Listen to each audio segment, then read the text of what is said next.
दोस्तों, मैंने काफी बार बताया आपको कि सेल्स ऑफिसर कैसे बने और सेल्स ऑफिसर बनने के लिए क्या क्या चीजें काम आती हैं।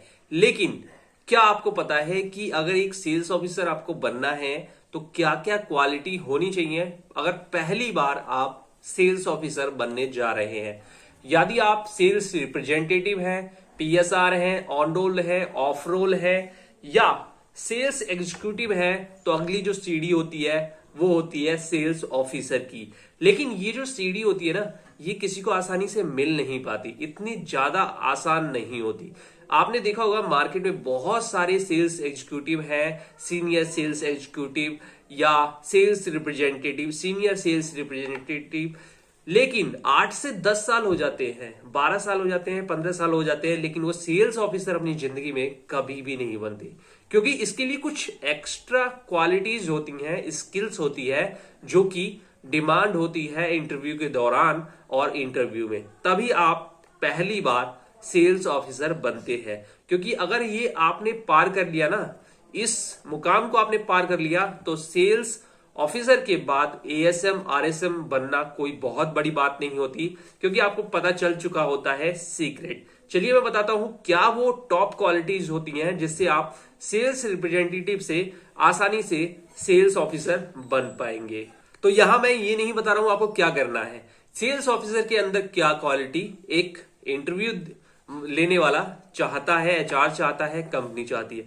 सबसे पहले जो सेल्स ऑफिसर होता है उसको अपने एरिया से बड़ा एरिया की भी नॉलेज काफी अच्छी होती है, साथ ही अपने एरिया में आने वाले डिस्ट्रीब्यूटर, होलसेलर, की रिटेलर्स, ये सारी चीजें उसको पता होती हैं और उसके पास इसका पूरा डेटा होता है, रिकॉर्ड होता है। उसके एरिया में कितने सारे रिटेलर्स हैं, उनके नाम, नंबर और कांटेक्ट डिटेल, एड्रेस सहित सारा डेटा उनके पास होता है।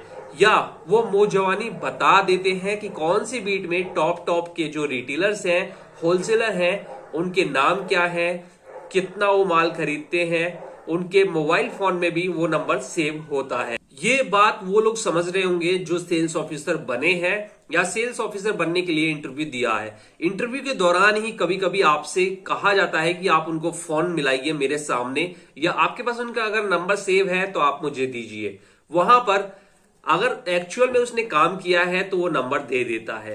तो एरिया, साथ ही आपको अपने एरिया की पूरी नॉलेज, जियोग्राफी वाली नॉलेज जिसमें beat beat plan, route plan, ये सारा होता है। फिर किस तरीके के उसमें रिटेलर्स हैं, किस तरीके से आप उनको सेल कर सकते हैं, ये सारा आइडिया होता है। इसके अलावा एक सेल्स ऑफिसर को लैपटॉप चलाना आना चाहिए, मेल करना आना चाहिए, प्रेजेंटेशन देना आना चाहिए, साथ ही टीम को हैंडलिंग करना भी आना चाहिए। ये सारी जो स्किल्स है वो समय समय पर अपने को सीखनी पड़ती है, और बिना किसी टीम के भी टीम मैनेजमेंट कैसे किया जाता है, टीम हैंडलिंग कैसे की जाती है, ये सारी चीजें आप सीख सकते हैं, दूसरे को बता सकते हैं, इंटरव्यू में बता सकते हैं। जब मैं पहली बार सेल्स ऑफिसर के लिए इंटरव्यू के लिए गया था तो मुझसे ये सारी चीजें पूछी गई थी, और जैसा कि आप लोगों के साथ होता है वैसे ही मेरे साथ भी हुआ।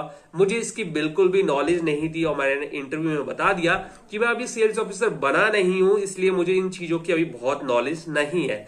यही मैं गलती करता था कि मैं तो जा रहा हूं सेल्स ऑफिसर की जॉब के लिए, इंटरव्यू देने के लिए, और मुझे सेल्स ऑफिसर वाली कोई भी चीज पता नहीं है। तो मैंने अपने में सुधार बहुत जल्दी किया कि सेल्स ऑफिसर के लिए जा रहा हूं तो मैं हूं सेल्स ऑफिसर, और मुझे क्या क्या आना चाहिए, मेरे अंदर क्या क्या स्किल्स आनी चाहिए, वो चीजें मुझे पता होनी चाहिए, और सामने वाले को मैं सही तरीके से बता भी पाऊं, ये भी पता होना चाहिए। अब हालांकि मेरे पास कोई टीम नहीं थी क्योंकि मैं सेल्स ऑफिसर नहीं था, लेकिन वो टीम के बारे में पूछेंगे, टीम मैनेज कैसे करोगे, टीम की ट्रैकिंग कैसे करोगे, टीम को टारगेट कैसे करवाओगे, टीम की ट्रेनिंग इंप्रूवमेंट कैसे करोगे। अब मैंने तो वो किया नहीं था, पहले मैं मना कर देता था, लेकिन अब जब मैं सेल्स ऑफिसर के लिए जा रहा हूं और मुझे सारी चीजें पता है पहले से, तो मैं बता देता था इस तरीके से मैं मैनेज करता हूं, इस तरीके से मैं करूंगा, इस तरीके से काम करवाऊंगा। तो उनको लग जाता था हाँ ये लड़का है जिसको पता है कि क्या करवाना है। तो तब इंटरव्यू लेने वाले को पता चला कि ये जो स्किल्स है इसको पहले से आती है, हमें बहुत ज्यादा सिखाना नहीं पड़ेगा, हमें इसको बहुत ज्यादा समझाना नहीं पड़ेगा और इसके अंदर वो सारी स्किल्स है। तो मैं दोबारा से याद दिला दूं, सबसे पहले एरिया की नॉलेज होनी चाहिए। दूसरा जो स्टेप है, उस एरिया में अपने लायक यानी हम जिस जॉब में हैं उसकी रिलेटेड सारी नॉलेज होनी चाहिए, उसका डेटाबेस बना होना चाहिए, जैसे कि रिटेलर्स, होलसेलर, कटर, डिस्ट्रीब्यूटर, बहुत सारी चीजें, ये सारी नॉलेज होनी चाहिए। और इन नॉलेज को अगर आप पेपर पेंसिल्स की सहायता से इसको सेव करके रखते हैं, फाइल बना के रखते हैं या कंप्यूटर में सेव करके रखते हैं तो बहुत अच्छी बात है।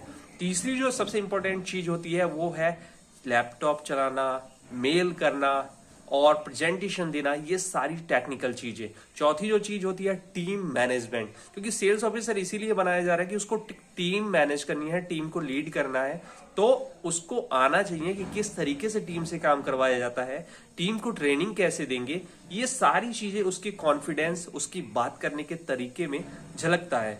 उसके बाद ही इंटरव्यू लेने को वाले को पता चलता है कि ये लड़का अब सेल्स ऑफिसर के लिए तैयार है।